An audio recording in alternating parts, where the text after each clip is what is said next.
on any subject that's not on the agenda, and that's for a total of 3 minutes. Opposite. Only things on the agenda. Oh, excuse me, only things on the agenda, sorry. And do we have somebody wishes to comment? Nobody here on items that are on the agenda? No? Okay, then we can move right into staff reports. Do we Mayor, have any I have a couple things, but let's wait till after our presentation. We have guests here for that. So. That sounds great. Then we can go ahead and move into our presentation, which is alternatives for the Wadsworth PEL. And tonight we have Mark Westberg and Steve Wynn, staff here to present this item. Mark? Yeah, so we've been working really hard on this the last few months since we saw you guys back in April, I believe it was.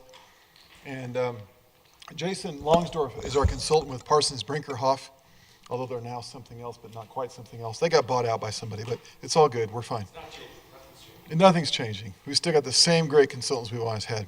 So they've been doing a real bang-up job for us. They've been doing a great job for us on this project. And Jason reminded me the last time I did all the talking and he just sat there. So tonight he's going to come up and do the presentation. And then I'll just be here to, as he said, fill in color commentary if we need to. So, so Jason, if you want to go ahead and jump right in. All right. Thank you, Mark. It's good to see some familiar faces here tonight. I am excited to talk about the progress that we've made over the last few months. We've had a lot of contact with the public, specific stakeholders, some task force groups, and we've walked through from kind of the general purpose and need that we had at the beginning and have developed some alternatives that we're going to share with the public on Wednesday night. So this is the presentation that we're going to give there, unless there are any comments from council and we need to make adjustments. So we talked about this before. I won't spend a lot of time on the stuff that you've already seen. The study background, it's a planning and environmental linkage study. We're really looking, we've talked, the one thing that's changed on this is our original study limits were 35th to 48th. In consultation with Federal Highway Administration and with the Department of Transportation, it's become clear that we probably need to stretch those a little bit north and a little bit south. So we haven't exactly defined them yet, but it may be from like 34th on the south end, and we'll probably tie directly into the I-70 ramps on the north end, which is just a few hundred feet further than 48th. But this is just a quick description of exactly what we will be kind of the goals for the project. Since we talked to you last, we did complete an existing conditions report, and we went out and looked at all of the FHWA and CDOT required resources along the corridor. There are a few that are highlighted up here. Historic properties are the boxes in red. These are potentially historic properties, and so we're going to do our best to minimize any potential impact from the project on those properties. One big one of concern is wetlands and floodplains. We do not have any anticipated impacts under any of the alternatives that we have, so that's a good thing. And the third one that is of particular interest is parks and recreational resources. And there are two parks that come right up to the edge of Wadsworth. One is the town park at about 41st. And then also Johnson Park all the way in the north end has just a little sliver that comes right up to the right-of-way. So those two parks, because they are potentially impacted, will require some additional environmental steps to avoid impacts to those. The rest of those are relatively easy for us to manage based on the alternatives that we're looking at. Last time we had a draft purpose and need. Again, we talked to CDOT and the Federal Highway Administration. We got input at the public meeting in April. And so this is our working purpose and need statement. Again, we may need to make some adjustments here based on the limits of the corridor, but the purpose of the project is to transform Wadsworth Boulevard from 35th to 38th Avenue into a multimodal facility that enhances regional mobility, provides local accessibility, and supports the vision of a livable, walkable, mixed-use corridor. So we've gone through all of this. We've got our needs listed there: capacity, access management, multimodal access, safety.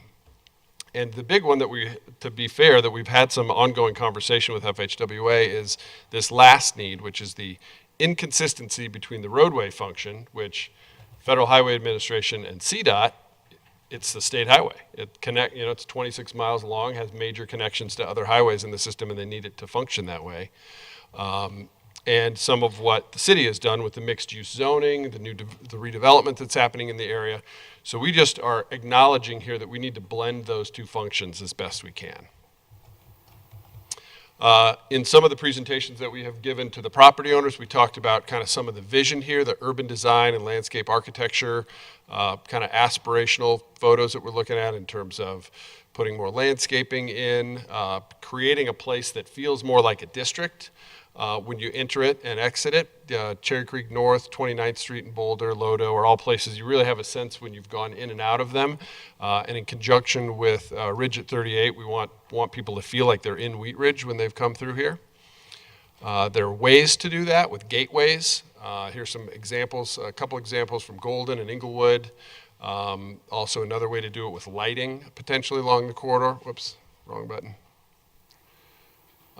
And different types of streetscapes, whether it's landscaping, planters, seating, even just the way that you design the intersections with the striping and the materials that you use.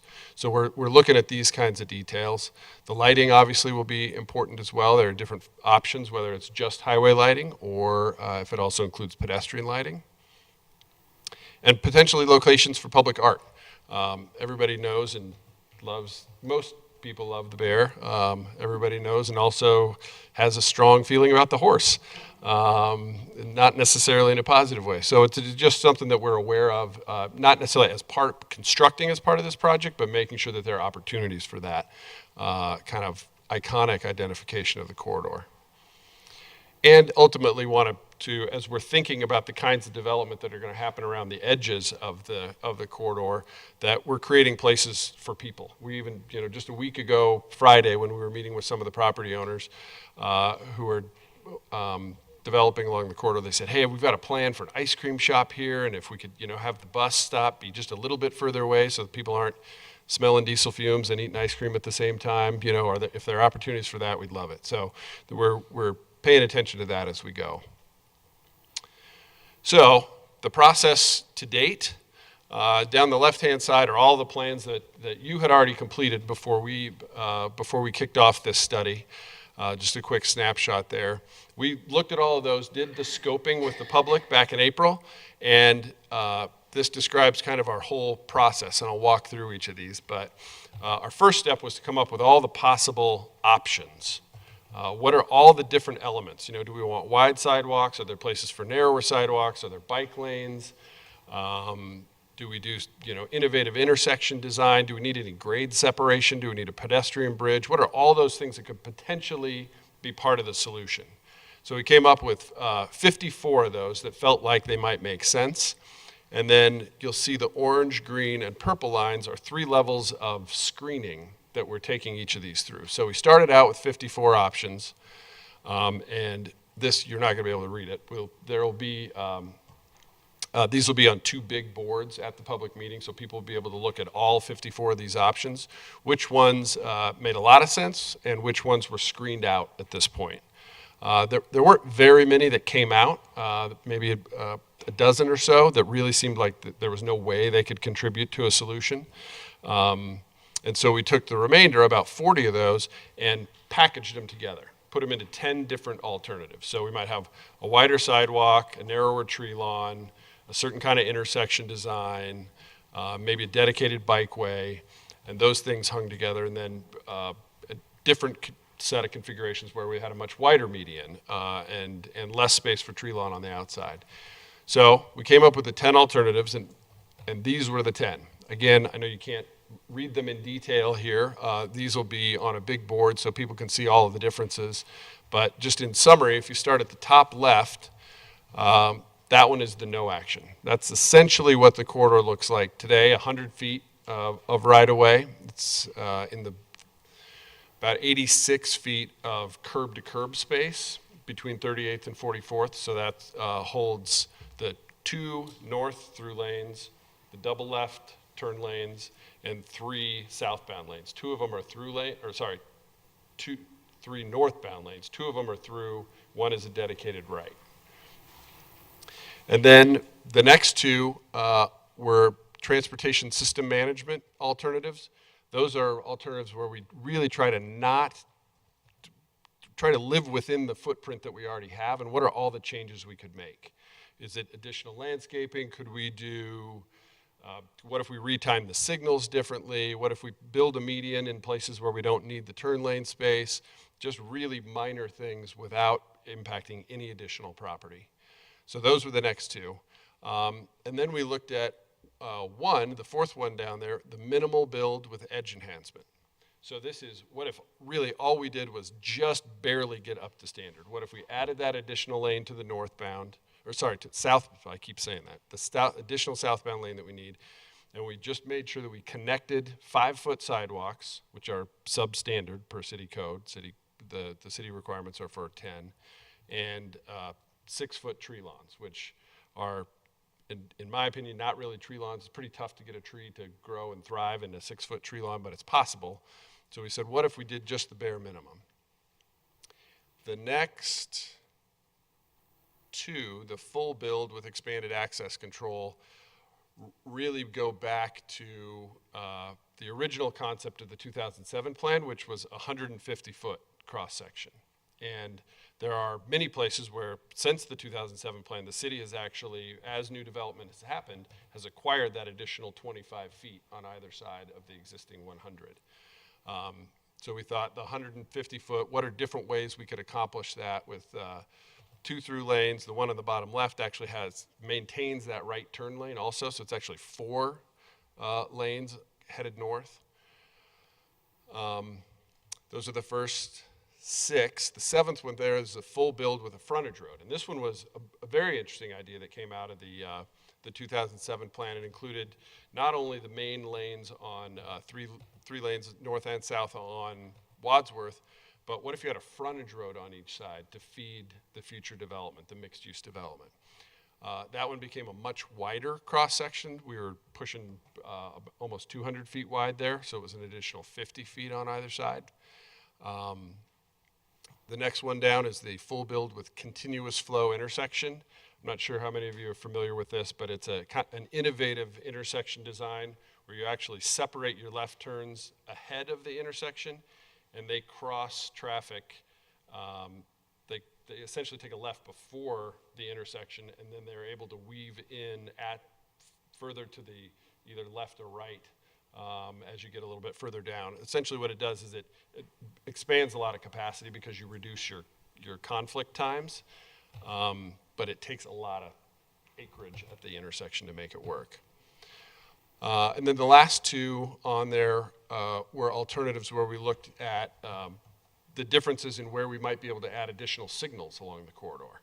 So they were pretty similar to the one that's on the top, but we said, what if we actually put 2 more, at least 1 or maybe even 2 more signals between 38th and 44th, and maybe that gives us some of that pedestrian connectivity and vehicle connectivity, and we're able to reduce some access points, similar to what you get with the frontage road, but gives you that feel without necessarily having to make the roadway a lot bigger.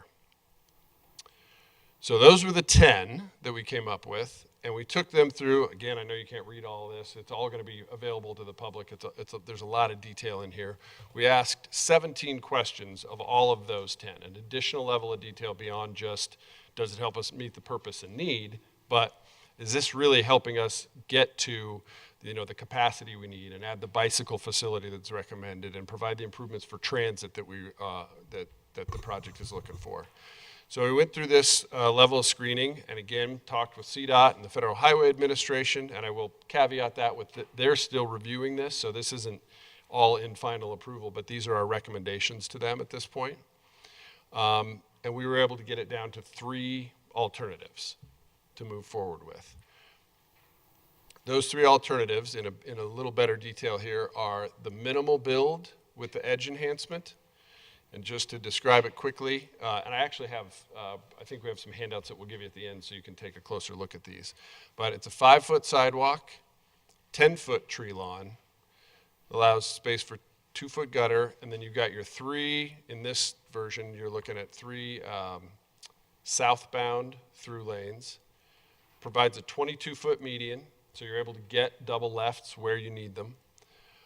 And then essentially mirrors that on the northbound side, except that in this case, there's about 2/3 of that area, at least between 38th and 44th, where this edge is already built. Along in front of, from about almost 38th up to about 41st, most of this tree lawn and sidewalk is already there in front of the McDonald's and in front of a lot of that development. So we said, what if from a position of economy, how much of this could we save? There's also a relatively nice streetscape already constructed in front of the First Bank building. So maybe we don't need to get into that if we were to build it this way. The one thing I'll point out on the bottom, the two lines that, again, you probably can't read, but you may have in your handout, are the first line across is the 86 feet of the existing curb line. So you can see that we've lined that up with where the new curb line would be. So we're trying our best to minimize where we're impacting anything on the east side of Wadsworth. The next line is the actual, I mean, it varies from place to place, but the typical 100-foot right-of-way. So in this case, you can see that most of the improvements are either already built on private property to the east or would happen in about, depending on where you're on the corridor, 10 to 25 feet expansion of the right-of-way to the west in order to accommodate the new lane.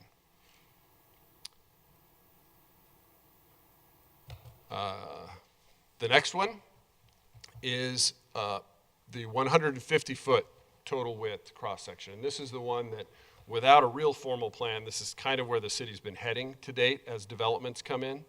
Not actively out acquiring, but when developments come in, it's, requesting that they preserve that space. So again, starting on the west side, here we were able to get the standard 10-foot city sidewalk. That's what was recommended in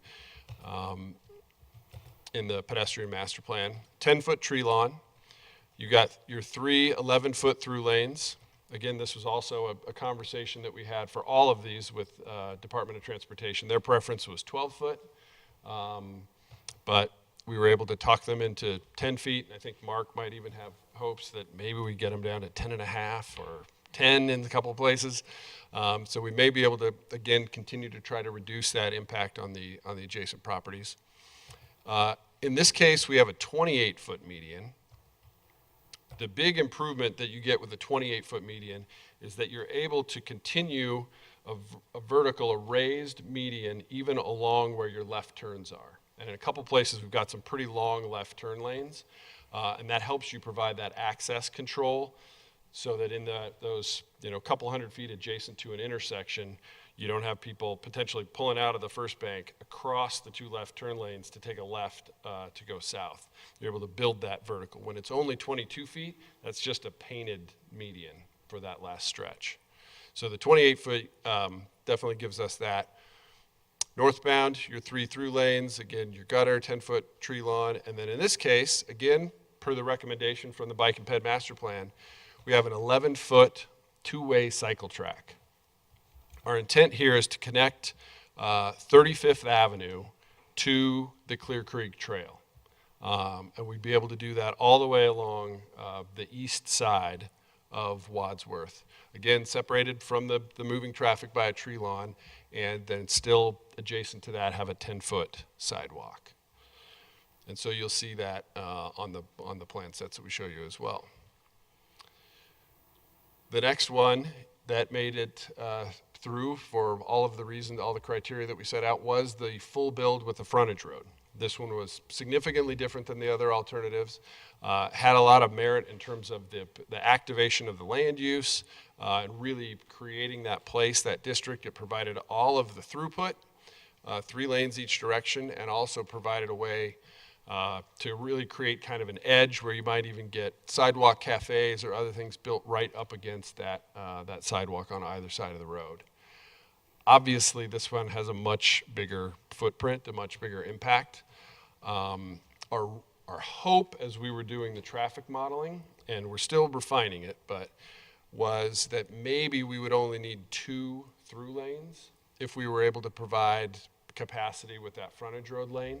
What we found in doing the analysis is that 85% of the traffic on Wadsworth is through traffic, today, and that, bless you, and that's the anticipation.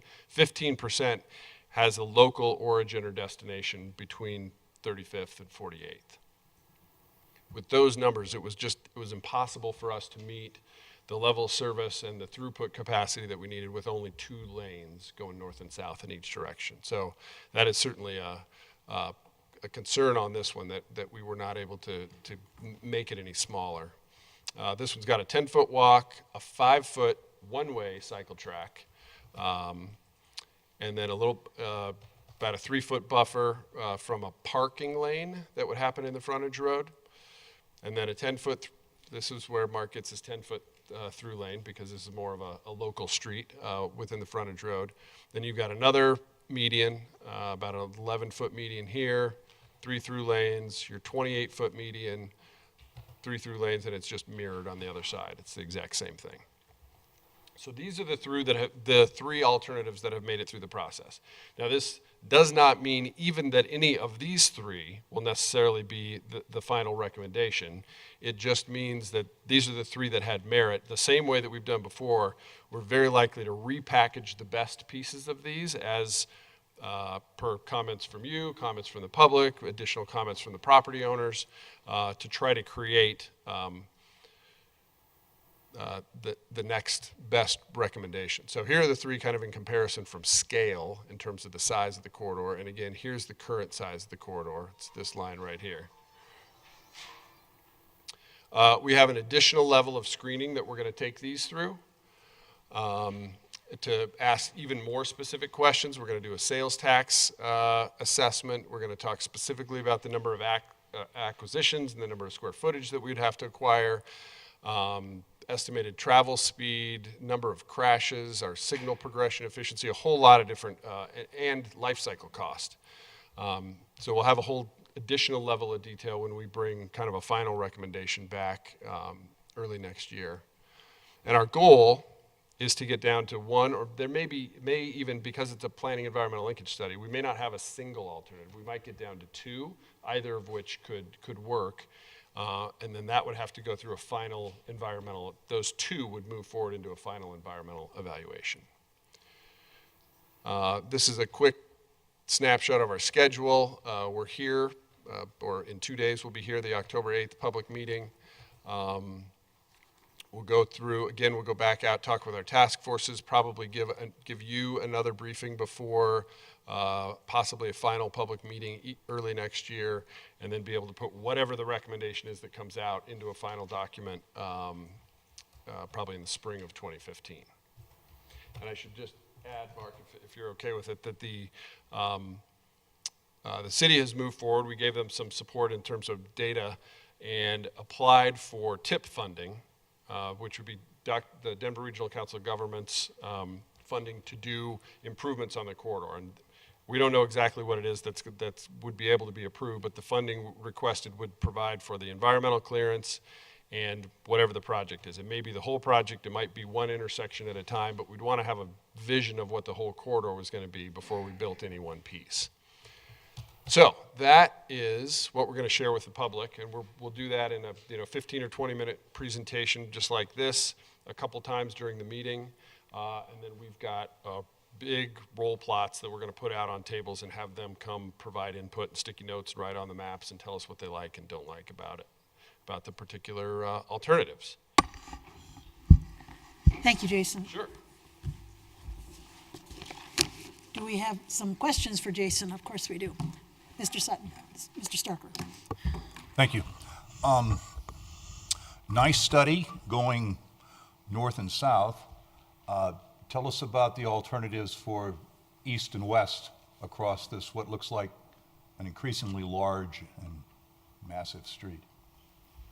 Yep. So one of the things we'll be doing is in focusing on the intersections. What we've got at 38th and 44th are 2 main intersections.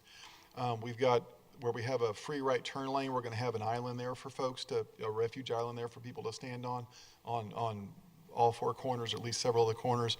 And so it greatly shortens up that distance of walking across there from a pedestrian standpoint.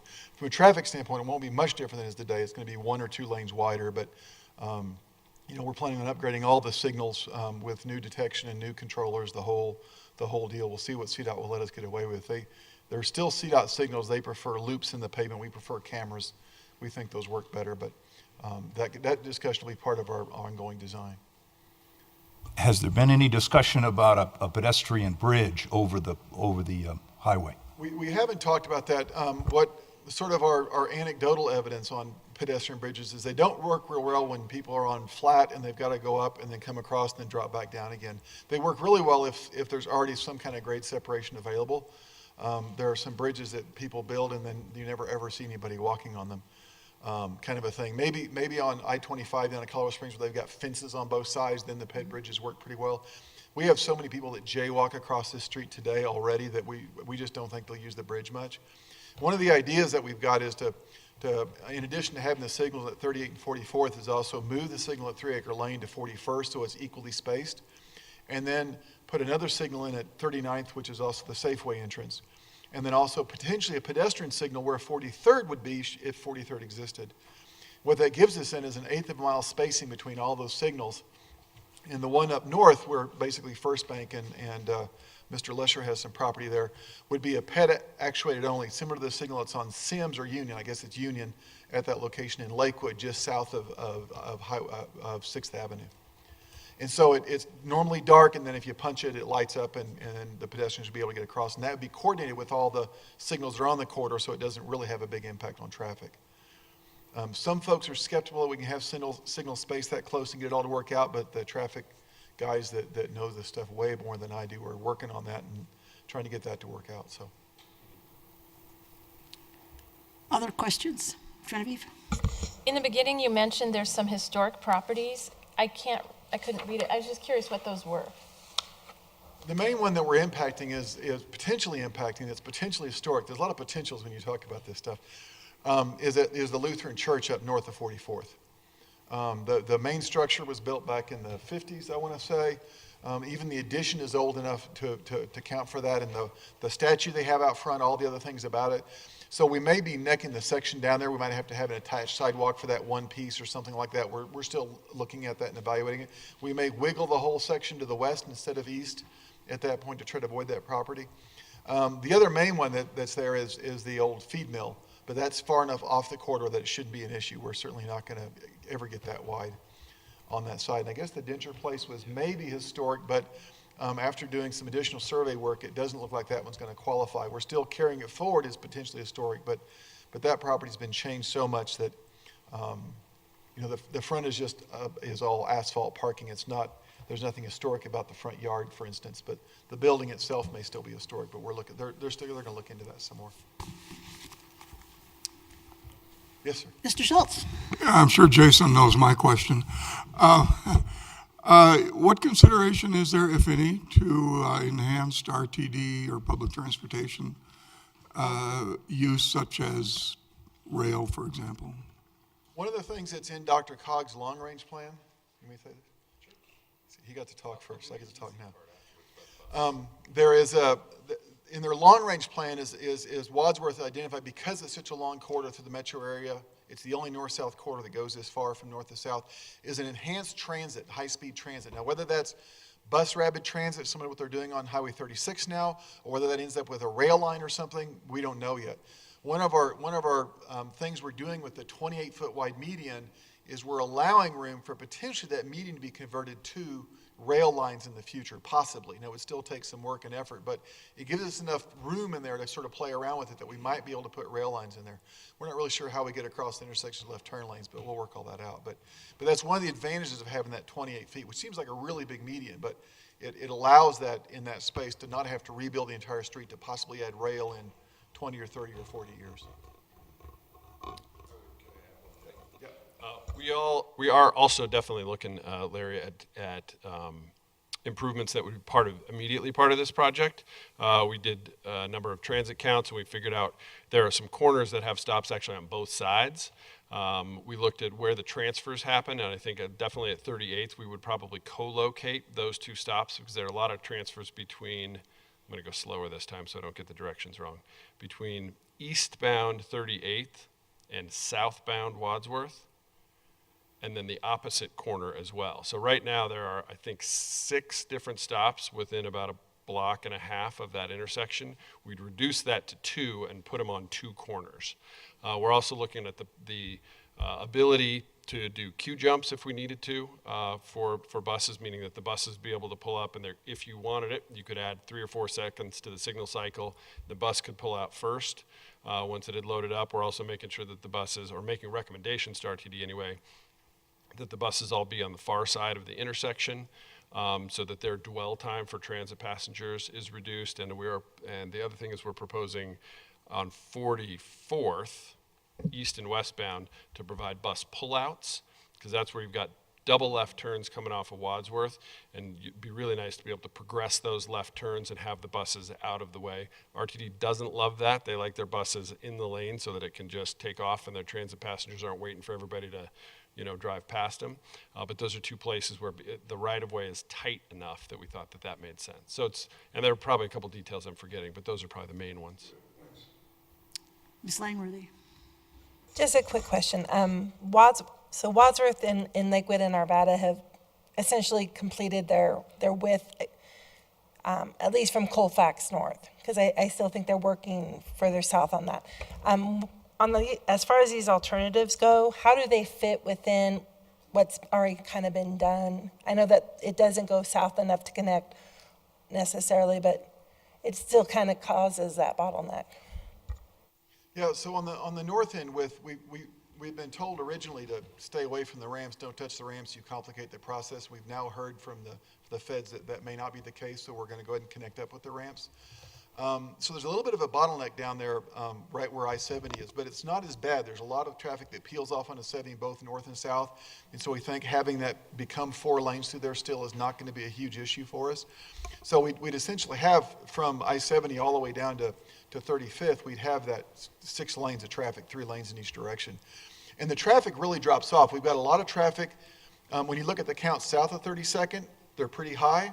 You look at the counts north of 38th, they're pretty high. And between the 2, they're relatively low compared, because people are peeling off on 32nd, 38th to go to the hospital, to go to work, and other destinations. So stopping at 35th, we think, still works really well. We still want to do something from 26th all the way up to 35th, but that'll be something we'll work on when I'm older.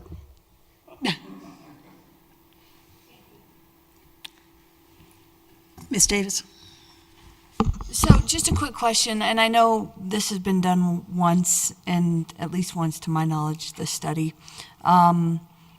What time, is it realistic to think that this will be done in 2 years, 1 year, 5 year? Oh, we're all still younger? Yeah, while you're still younger. So what we've done with this, our study wraps up in May, and what I've been telling Jason, he's a year behind from the outset, because the TIP funding that Dr. Cog does is every 4 years.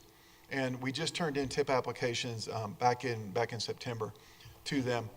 So what happens is that's for the funding for the next 4 years. What we've turned in for this project a little bit early, because we're not done with our study yet, is we went ahead and turned in a project to do the whole thing from 35th all the way to I-70. That one prices out at about $31 million, we think. Our local share would be $6 million of that at 20%. So we've turned that in as a full project. And what we've asked for is to go ahead and start the rest of the environmental work that needs to be done right away. That takes maybe a year to 1.5 years. We're assuming 1.5 years. And then do design and right-of-way acquisition. That'll take another year to 1.5 years. We're assuming, again, 1.5 years. And then start construction immediately after. So if we're awarded that grant, and we are able to come up with the local funding and everything, in theory, we could start construction in like 2019 for a full project. Now, the other thing we also submitted was we submitted for each of the 4 major intersections, 38th, 41st, 44th, and also 48th. They all scored about the same. The full project actually scored a little bit better than the individual intersections, but the way COG does it is you submit everything, and then they figure out what pools of money they're going to draw from. So if there's enough projects in the full project that score higher than ours, we may not get that one, but we could still very conceivably get an intersection project even though it scores lower. So we're trying to hedge our bets and try to make sure something happens. Addition to that question, so there's a lot of like corners and things like that are really falling apart, and one of them is 38th and Wadsworth. And, so what's the likelihood of at least getting them, if we're like talking 6 years, 5, 6 years even start, what's the likelihood at least of them coming out and doing some basic repairs of that road? On the part of CDOT, Yeah. relatively small. They're going to tell us that everything behind the curb is ours. And so we'd be having to go out and do that with somehow doing something.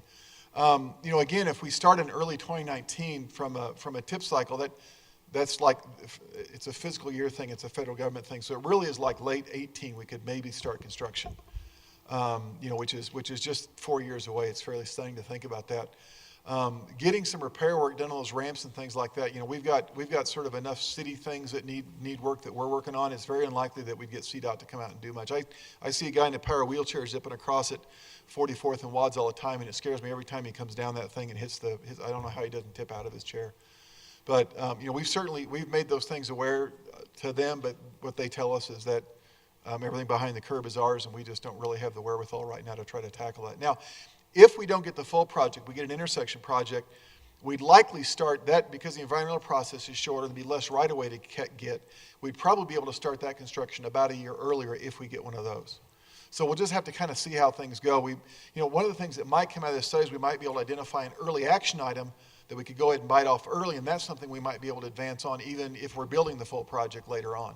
That could provide some fairly immediate relief. But our hope is that if we get the full project and we're looking at just starting construction 4 years from now, that's pretty aggressive in the world of federal funding and doing a big construction project like this. So I'm an optimist. We scored really well. We had 82 out of 100 or something like Wow. that. So. That's impressive. Mr. DiTullio. Thanks. Based on what Christie said, there was a study done when Mr. Schultz was still on city council and a few others. And really the big controversy was this full build with frontage road, because that was pushing roads right up into the neighborhoods, especially your side, on west side of the street. And that's a lot of acquisition of private property for those frontage roads. It was a huge fight, and I'm surprised this has even made the top 3, because we had property owners in here, people were going to lose their properties, like Amici's and the bank. These frontage roads are a great idea for a new type of city, but when you're trying to go into private property and acquire all that property, like Mr. Starker mentioned, it's just, the money you're going to spend on acquiring all this private property for that full build-out would be probably better spent on a pedestrian bridge over Wadsworth, because that was even brought up back 6-7 years ago. So I think that if you're going to try to go with this full build-out, that's the most expensive, that's going to be the most detrimental to private property owners. How did that even get on the list? Well, with the different screening levels, we don't screen everything all at once. There was the level 1, the level 2, and then we're about to start the level 3 screening on that. We're not terribly optimistic that one's going to keep moving forward. It was sort of on the list to look at originally because it was in the adopted plan as one of the alternatives. When we met with the property owners 2 Fridays ago, none of them were thrilled with the frontage road one. Most of them liked the one that's got about the 150-foot right-of-way. They thought that was a good compromise. It was a nice width. It was definitely impactful on some. Some of them were really concerned about their parking, but as we talked through things, they started to sort of buy in like, yeah, this is probably a really good idea. We'll figure out what to do as we get into design on stuff. Given some of the questions we have in our next level of screening, I'd be surprised if that full build with frontage road comes through. And even if it did, we can't build it today, because we wipe everything out if we do. We destroy one of our big sales tax bases. So it'd be one of those things to pull that off. You'd almost have to have someone buy all the property from 38th and 44th on one of the 2 sides and say, I want to develop it this way, and then have them do that, because it doesn't work incrementally at all. So it meets all the criteria, which is why it's still on the list. It may not meet the next set of criteria, and then it may fall off the list. But what I remember through that whole process was that the 150 feet is what council more or less agreed upon, and directed staff and directed the plan to be at 150 feet. Now, whatever fits in the 150 feet is fine, but how wide is that from frontage road to frontage road besides? It's 200 feet. So it's really huge. And so part of the thing with whenever you're doing because the previous project was not a federal project, it was all city money.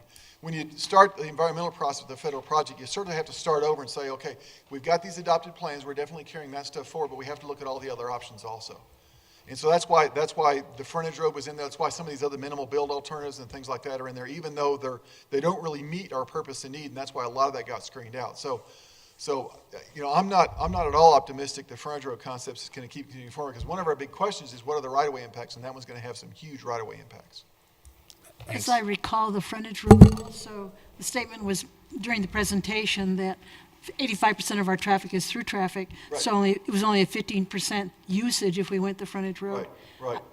I assume it just went through all the yeses and it had all those positives, and that's why Yeah, it's and included. because it really enhances the pedestrian environment and does all these other different things that we're in that initial level of screening, but we don't think it'll make it, not optimistic it'll make it past the next level. And the other thing too is in the cross section, it does look kind of cool. It's kind of a sexy alternative, if you will. But when you start to lay it in, trying to get from one end to the other, and how do I deal with traffic, you basically have, to make the frontage road work, you have no driveways from 38th to 44th except onto the frontage road. There's no other access out on the Wadsworth, so it really gets complicated and cumbersome, and it's just, again, the 150-foot cross-section we have is the one that seems like it's going to continue forward. We can't presuppose anything, but that's pretty much where we are.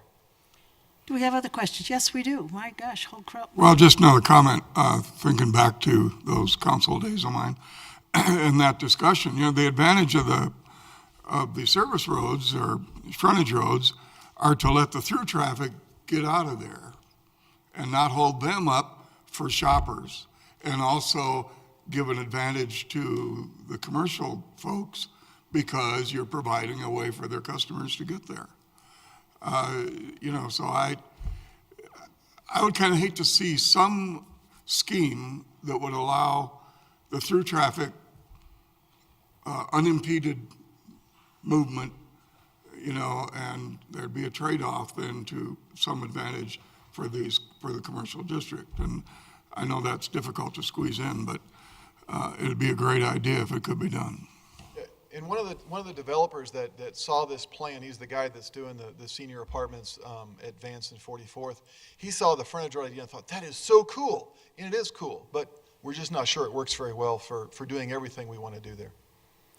Just a comment and a question. Having lived in a city that had a frontage road, it's really hard when you are going someplace that is across the street, because you have to go on past it and then find a way to do a U-turn so you can get onto the frontage road. So it's very difficult.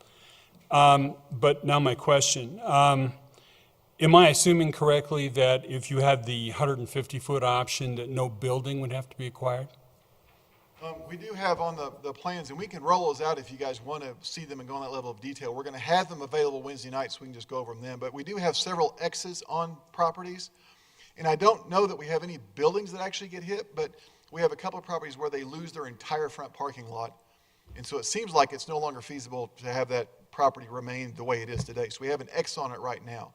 Now, as we continue through the process, we talked with one person, well, you're going to take away a lot of our parking. Yeah, but we take away all of the parking for the property next door, and so if that building goes away, the parking lot could actually be expanded there, so you're probably at a gain versus a loss. So there's all those kind of trade-offs that we'll continue to look at as we go through this process, but also as we go into the next level of study. Mr. Urban. Thank you. With respect to the dedicated bike lane that's suggested, in the PED master plan, it talks about 3 different types of cyclists that are users of that type of device, and so what it's indicating is that with an arterial road like Wadsworth, the Type C would not be encouraged to use that type of path. So it seems like a lot of bike path for only a couple of types of users, and it doesn't indicate that it's a use that could be used by all types. Yeah, and in the bike ped master plan, we're going to work on trying to update that here soon. Is that we actually had bike lanes called out on WADS, because I used to be a Type A cyclist. I would have ridden on WADS if I'd had a bike lane to be in. But as we went through the process, we just realized that's just not going to be a good thing to do. And by doing it as a cycle track on the side of the road that's separated both from the road and separate from the sidewalk, we think the AB users and some of the more advanced C users, for instance, might use it. Also, those 10-foot sidewalks, if you're walking with your kids and they're in their tricycles or their little bitty bikes, they could be on that sidewalk with you. That doesn't preclude, the Type C folks from being on that 10-foot wide multi-use path versus being on the cycle track. Definitely the A's and B's will be on the cycle track. But I think some C users might use the cycle track because it's still a very protected environment compared to being on the roadway.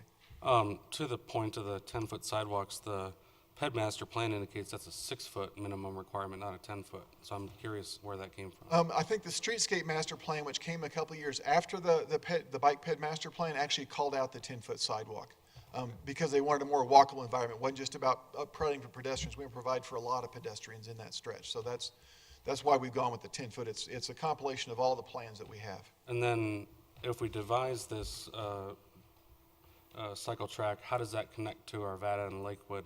Do they have existing paths that connects to, or where does that go from? You know, right now, the south end of the cycle track would end at 35th, which in Denver is a major bike route, east-west bike route. Right. And we have plans in our plan to try to connect up with that.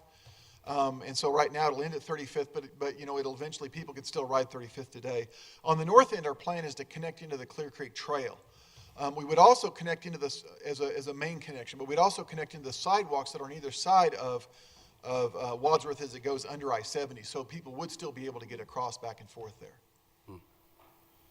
That's it. And then eventually, we'd hope, if this project goes, we'd hope to get a project maybe to connect up 32nd to 35th, because, you know, we've done our trail outside City Hall. We'd want to continue that on north and connect up with that and try to get all that connected up. So I guess that, just on the point, then, if the 10-foot sidewalks are in the streetscape plan, let's call that out, not in the PED master plan, because that's confusing. Yeah, we can do that. Are we contented? The retaining wall that's on the west side of Wadsworth, just south of the freeway, that would have to go, I take We it? have them on both sides of Wadsworth, just south of the freeway. So yeah, the plan right now, depending on what option, we have a lot of options on what happens north of 44th. We don't have to have the really wide median there because we don't ever have double lefts again up there. So we have some different options on what we can do north of 44th. What we submitted as part of our grant was sort of assuming the worst case scenario is that we take out both walls and move both walls back a little bit. We can't just remove one wall because then we start wiggling the road around too much to match in with what's on either side.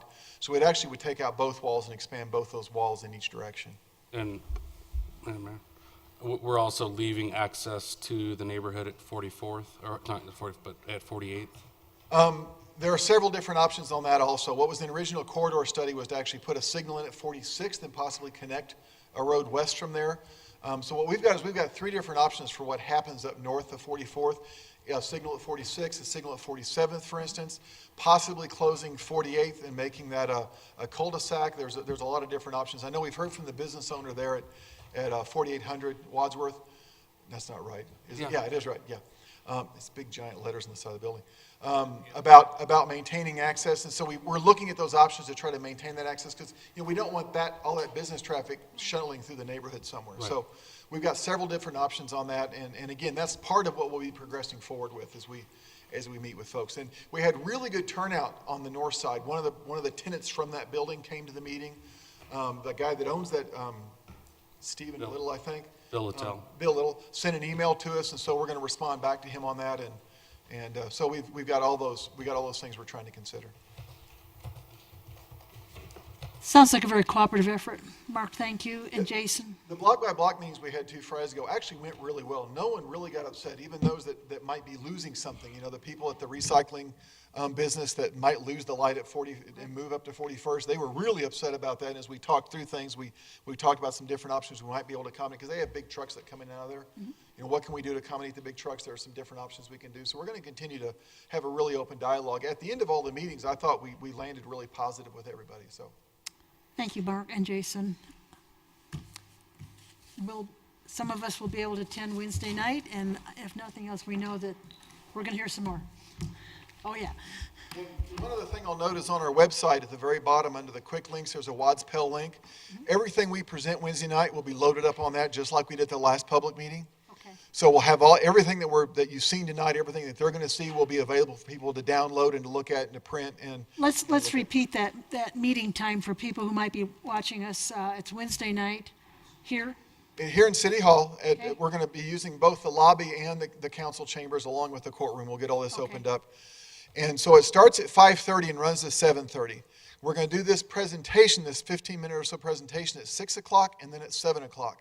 We're trying to catch the folks that want to get home before it gets dark, and those and have little kids who want to get home, put the kids to bed, and also catch those that might be working elsewhere and takes them a little while to get to Wheat Ridge. So Lots of charts around and lots of visuals. Lots of stuff to look at. We'll have comment cards, we'll have little Post-it notes, we'll have all kinds of things. Oh, commentary, so that they can make little notes Yeah. and things. Great. And also on the website, if you go to the WADS Pell page, at the very bottom left, there's a place where you can click on to either email me. There's also a comment form. I'd recommend the comment form because I'm not always really quick at responding to emails. Because the comment form doesn't just go to city staff, it goes to myself and a couple of other folks at the city staff. It also goes to Jason's crew. So they immediately get that information that someone wants to comment on, and they can incorporate that into what they're doing. Very good. Thank you very much. Okay, let's move the meeting on. Do you want to go to staff reports now? Sure. Just a quick staff report or question, get some guidance from council. So we're nearing the end of the year. We only have a few meetings left till 2015. And just for scheduling purposes, I wanted to check with you all. You don't need to make a decision tonight if you don't want to, but we have a couple meetings coming up that are close to holidays. The November 24th regular meeting is the Monday before Thanksgiving, and the December 22nd regular meeting is the Monday before Christmas. Just curious if you would like to consider canceling either or both of those meetings. Right now, we don't have anything scheduled.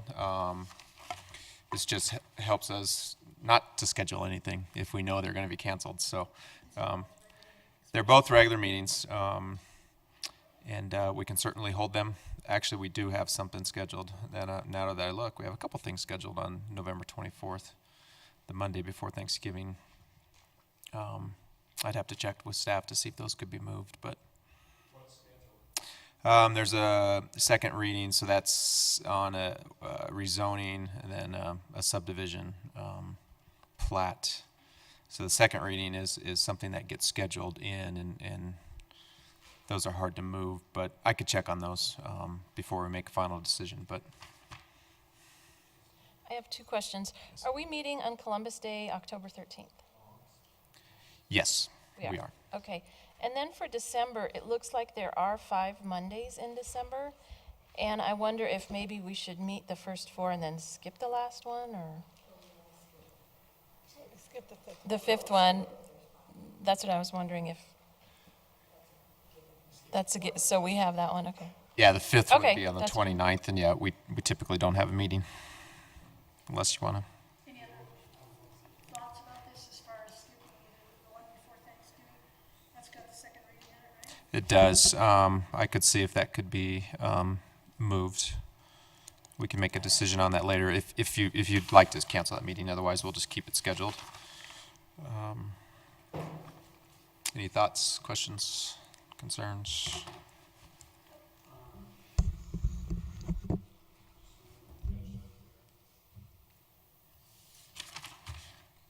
So you're in December, you're talking about the 22nd. Correct.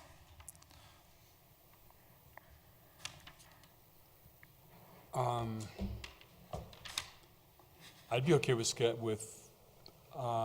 canceling both of them.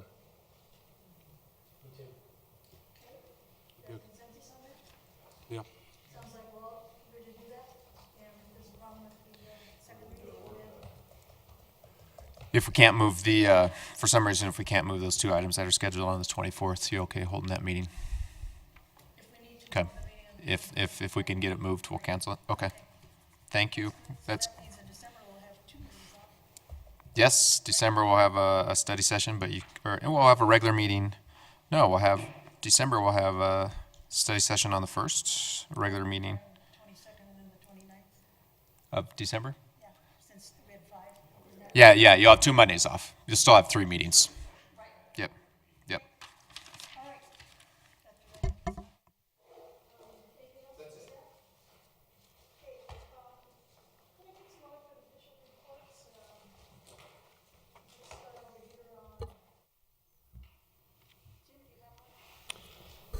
all right? I have one from the, excuse me, Wheat Ridge Business District.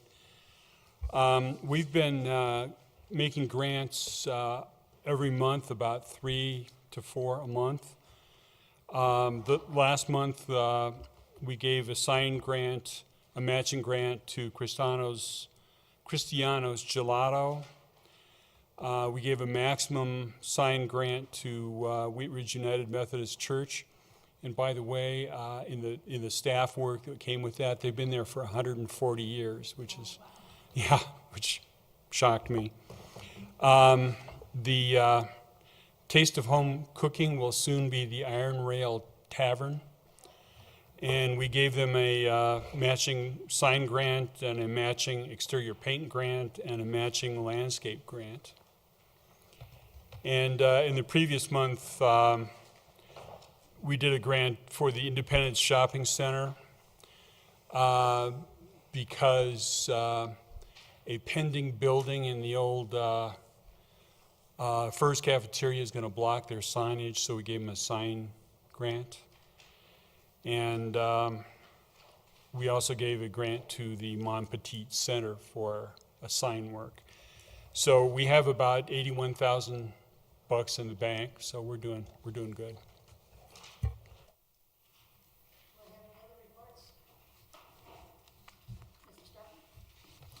Thank you, Madam Mayor. I'll give you a quick report on the CML Policy Committee, which will meet again on October 17th. They brought potentially 4 items forward to talk about for legislation for the coming session. One of them would have to do with railroad hazmat training on communities that have rail crossings in their community. Another one would be a potential repeal on the ban that municipal governments are over in providing broadband services. Broadband services are now more of a necessity rather than a sort of a luxury, but they're certainly part of it. And there's perhaps an opportunity for municipal governments to get into providing broadband services. Another one would be revision to the quality of service requirements for fire protection districts. And another one might be to allow local governments to license the manufacture of spirituous liquors in addition to just state licensure. So it'd be a little bit more of a local control, if you will. And that's a quick report there.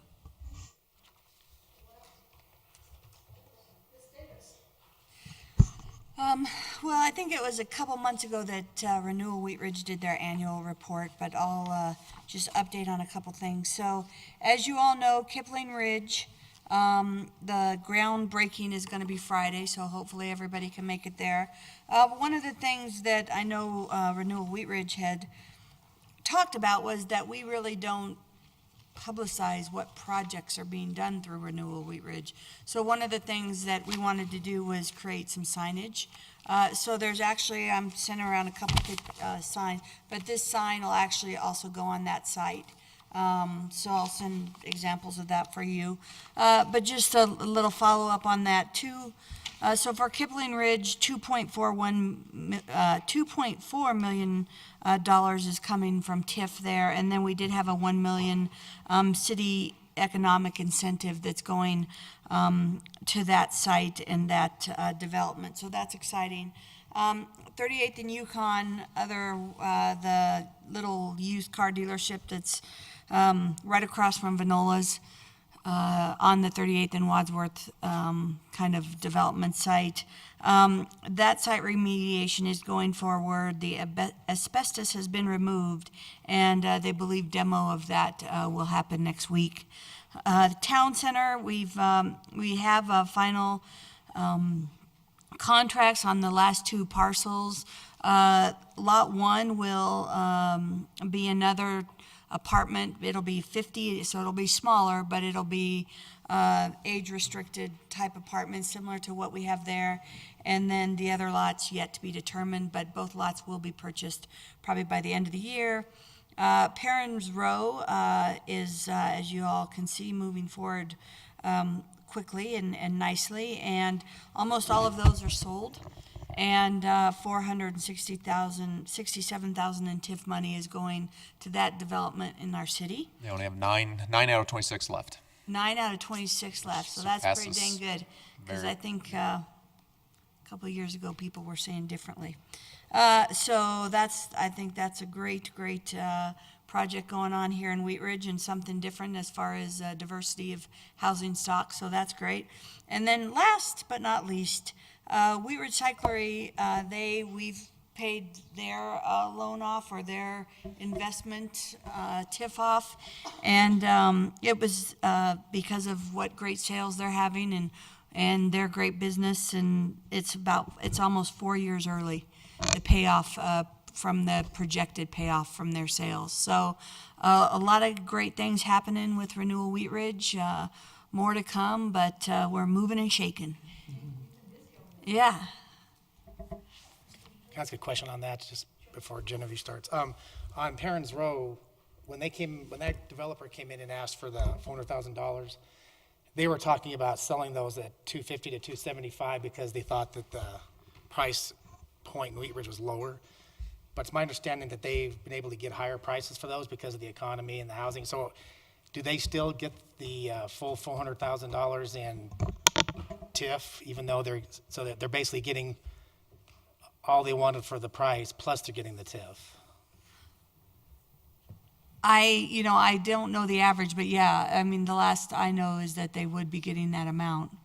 And a lot of it's going, of course, going to what they've projected as some of the public improvements that they're doing in that site, so. Oh, yeah, no, I get that. I just didn't see how, if the price points were $250 to $275 and they got the $400,000 to make them whole, I get that. But if they're selling them for $310, $320, which is what they were trying to get on the Denver side, and they're still getting the $400,000 from the city, it seems like they're getting more than what they bargained for. Yeah, I don't know what the contract reads, so I don't know that I You know, can Pat? Yeah, there's no stipulation that if they got higher prices, the TIF would be lowered. At the point when the TIF was negotiated, that's what they thought the price was going to be. So it worked out for them.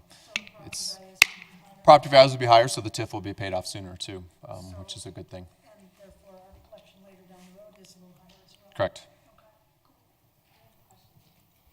On this development, the Kipling Ridge, do they know what that fourth is going to be, that fourth business? No. They don't? Okay.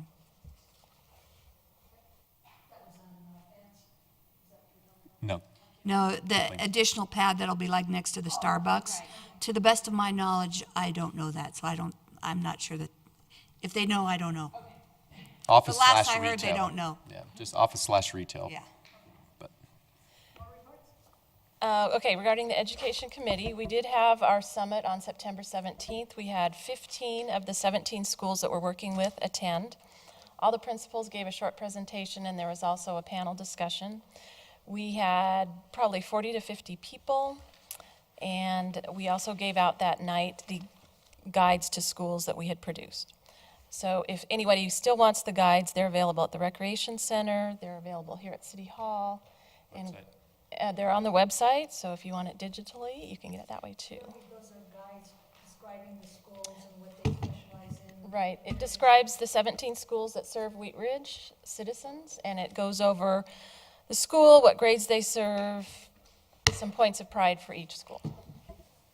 And let's see, we're also working on getting together accountability committees for all the different schools to work on those issues with that group. We'll also hope to get together the PTAs from all the schools, bring them together and talk about best practices.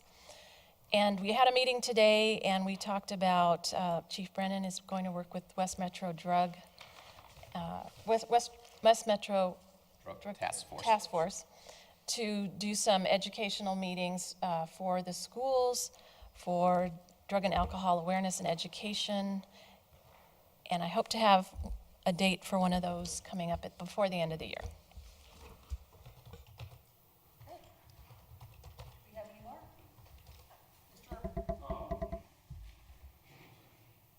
This is more on housing as it relates to homeless. I understand that the Metro Mayor's Homeless and Hunger Committee has developed a coordinated entry system to track homeless individuals throughout the Denver area as far as providing services and understanding where they were last served so that they can better provide that. And I just want to get an understanding if we're participating in that coordinated system as of yet, or do we have any plans to adopt that coordinated point of entry system that they're offering, or what our engagement has been on that particular issue. I do attend Metro Mayors. I was not able to attend the last meeting. Regrettably, I did have a conflict, but I do appreciate being very active with that, and I will have to get back with you as far as what, there's a couple programs within there that I'm very interested in working with. I also attend Dr. Cobb, and I'm on a housing ad hoc committee with that. But the fact that affordable housing has just become a major problem. And that was my second question, as to whether or not we would be willing to consider what Lakewood is doing with regard to construction defects and proposing any type of remedy within Wheat Ridge similar to what Lakewood. It's a very big sticky one that, in case anybody is curious what that's about, the fact that construction defects is becoming a very large hole almost, because what's happening is that buildings, condominiums were being built, and then there was a lot of lawsuits occurring within the condominium as far as groups getting together and saying this or that is wrong, and insurance rates then started getting very high, and then builders started saying, we can't afford to build this or hold the insurance. So what's happened is condominium building has come to a near halt. And so there's a lot of interest in what's considered defects, homeowner defects, and kind of a slowing down of that until it gets ironed out as to, is it going to be the attorneys or builders or insurance companies? All three of them are being involved, and we have to have some resolution for that. And as I understand it, the idea is that the person constructing the building would have an opportunity to remedy the situation prior to going to litigation, whereas right now it almost automatically goes to litigation without an opportunity to everybody. So I would just like to consider that as a future agenda topic, or watching closely how Lakewood goes about that. But I think that's an important issue we need to look at. Things that come up through Metro Mayors, I do automatically say, yes, we support that, or don't support that, and usually it's a yes, we support it, because it's really good for our city. There's a piece of legislation that's going before the Lakewood City Council, I think, for second reading next week, that if council were interested in taking a look at that and seeing whether that might be applicable, we could certainly do that. And staff has been in discussions with the city of Lakewood on it to see how it goes, and we're kind of watching to see if it's going to work for them. Okay. Not a direct comment, but just a related comment. I happen to be a volunteer in a homeless program, and Jefferson County, even though we have 500,000 people, only has 34 permanent beds a night for homeless people. One program we have is that several churches in Jefferson County, and there's one church that I'm aware of in the city of Wheat Ridge, houses homeless families. And that's basically what we've got. On cold nights, we do pay for some families to go to motels on Colfax, but essentially Jefferson County does not really have a homeless program. Madam Mayor, I'd like to also bring up another exciting development. The Jefferson County Public Health has been working with a group of municipalities, and I sat on that group, and other citizens in Wheat Ridge, to put together a grant application to the Colorado Department of CDPHE, Colorado Department of Public Health and Environment, I think. Tough one to get out. But we have submitted a grant request for about $5.8 million that was, I thought pretty well thought out, and we'll see over the next 60 to 90 days how we do at CDPHE on that grant request. But it would provide healthy living to lower income individuals in terms of food, getting healthier food, education and resources, and also creating more walkable communities and more exercise in our lives. So I think we should look forward to. It's a 3-year program, yes, ma'am. It could be very extensive for our cities, and I think of real benefit to our citizens. Just a quick question for Patrick. What's the status of the Applewood Golf Course? Have they decided to, a few years ago, they were thinking about selling to Wheat Ridge, and they were going to annex into Wheat Ridge. Is there anything going on with Applewood Golf Course? I've heard some rumblings. I believe Coors is interested in selling, and there's a few developers looking at it. That's about all we know at this point. Have they approached Wheat Ridge, Has who? the developers? Yes, we've had discussions with different developers over the last several years. Thanks. Nothing imminent though, that I know of.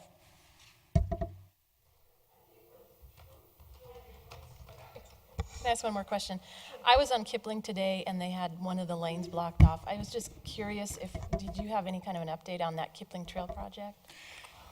Yeah, I sent an update out too, probably a little more extensive one in your manager's update, but I will try to reiterate what I put in there if I can remember. We're still waiting for approvals from CDOT, which is kind of the holdup, unfortunately. Just to cut to the chase, our hopes are that construction will start right after the first of next year. We still have 3 or 4 properties where we still need to acquire right-of-way from, but we think those are progressing. Actually, next Monday night, you will see a motion to accept the right-of-way that we have already been able to obtain from property owners. But we wanted to move forward. We don't have it all done, but we wanted to move forward so we can keep moving.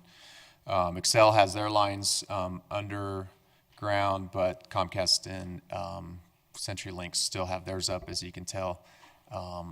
And they can start working on a portion of those, I think, north of 38th. They can start putting those underground, but they can't put them underground from 32nd to 35th until we actually get a contract on board to start doing some of the construction work for the trail. So those are going to be up there until probably January.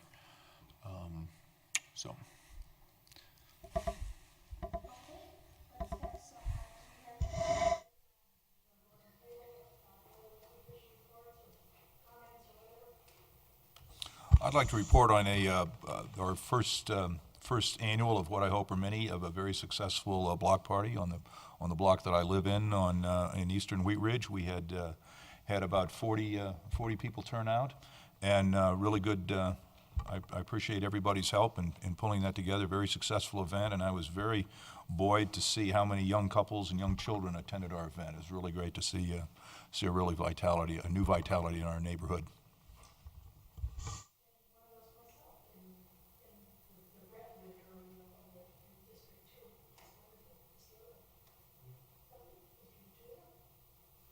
I thought we already did this. This is the grand finale.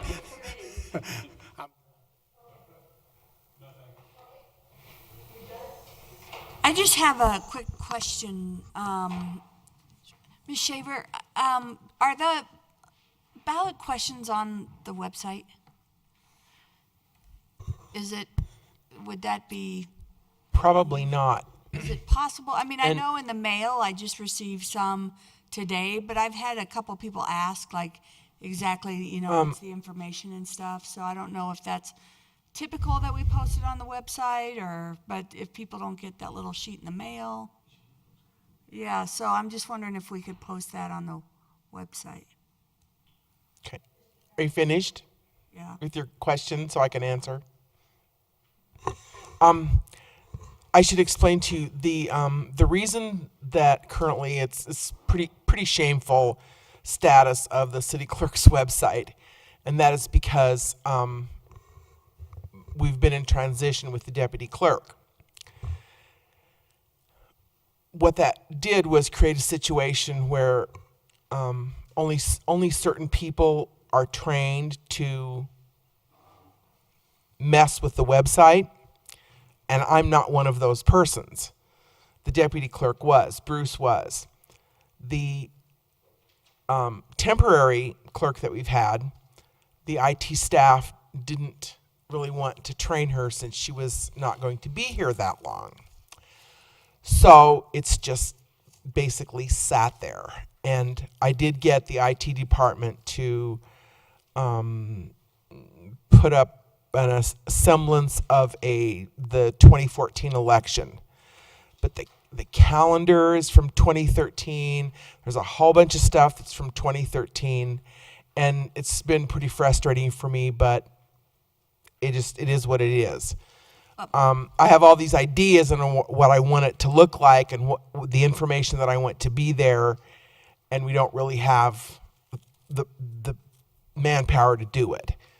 That said, today this new deputy clerk started, and next week she's going to be having her training with IT, and then she'll be able to do the website, and that's the first thing that I'm going to have her do is fix that clerk page, the elections page. So I think we need to ask Patrick to get somebody in there to do that. I mean, like I went on there today because I've had a couple people ask. I'm thinking, oh, it's got to be on the website. I'm looking all over for it. It's not there.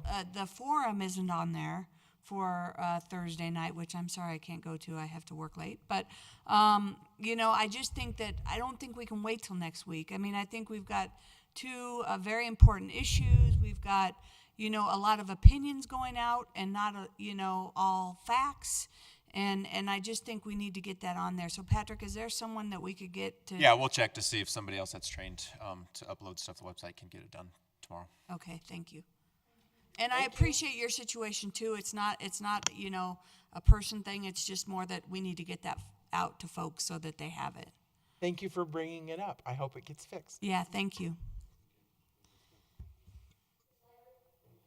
I'm good, thank you.